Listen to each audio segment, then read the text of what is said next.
The first radio call came in as a whisper, broken, frantic, and laced with the kind of desperation that only appears when hope is bleeding away. Any bird in range, this is Echo Company, 250 Marines stranded, surrounded, casualties rising. Lieutenant Commander Mira Lawson froze in the cockpit of her battered MH-60S Seahawk. She had heard screams before. She had heard chaos, fear, rage. But this was different. This was the sound of men and women who had accepted that no one was coming. Except, she was. Even if command said the rescue was impossible.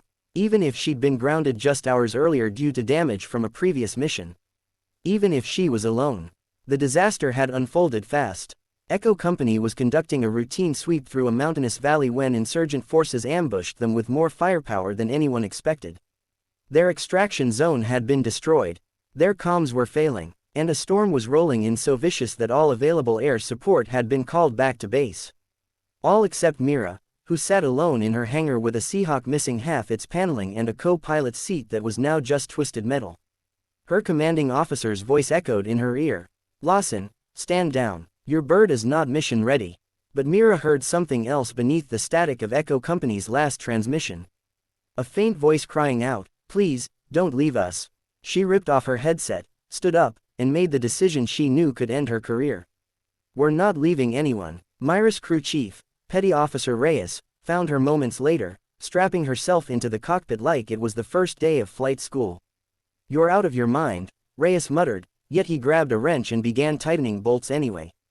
"What's the plan?" he asked. "Get there," Mira said, "and then improvise." The storm was already licking the horizon with black tendrils. Dust, wind, lightning. But Mira pushed the throttle, and the bird lurched into the sky. The valley was a cauldron of smoke and gunfire by the time they arrived. Mira could see the Marines, 250 strong, reduced to scattered clusters behind overturned vehicles, concrete rubble, whatever cover they could find. They were pinned down by machine gun fire from the cliffs above. Mira pressed her trembling hand against the controls, steadying her breath. "Echo Company," she radioed. "This is Seahawk 6-4. I'm coming in low." A Marine answered, voice cracking. "Ma'am, is it just you?" Mira swallowed hard. "Yes, but I'm not leaving without you." The first pass had to be perfect. She dove the helicopter between thunderheads, skimming the cliff face so close she could see the enemy fighters turning toward her. Explosions flashed beneath her rotors. Reyes shouted positions, firing the onboard gun like a madman. Mira swung the Seahawk sideways, wedging it between two ridges to block enemy fire from reaching the Marines. Bullets tore through the fuselage. Warning lights screamed. The whole helicopter shook like an angry beast. But the Marines surged forward, sprinting for the aircraft. There was one problem. The Seahawk could hold maybe 20 survivors. Not 250. "Lawson, pull out," Reyes yelled. "We can't make more than one trip." "Watch me," she whispered. They lifted off overloaded, engines groaning, altitude dropping dangerously. Mira clenched her teeth, dragging the helicopter back into the sky by sheer force of will. She dropped the first group at a friendly outpost and turned around before the rotors had fully stopped. Then she flew back, again, and again, and again. 7 trips through hell, 7 passes through the storm, the gunfire, the smoke. 7 times she risked not just her life, but Reyes's, and the lives of every Marine who trusted her enough to run toward a helicopter that looked like it might fall out of the sky at any moment. On the 5th trip, an RPG detonated near the tail, sending the Seahawk into a violent spin. Mira slammed the throttle, fighting gravity, fighting panic, fighting the scream lodged in her throat.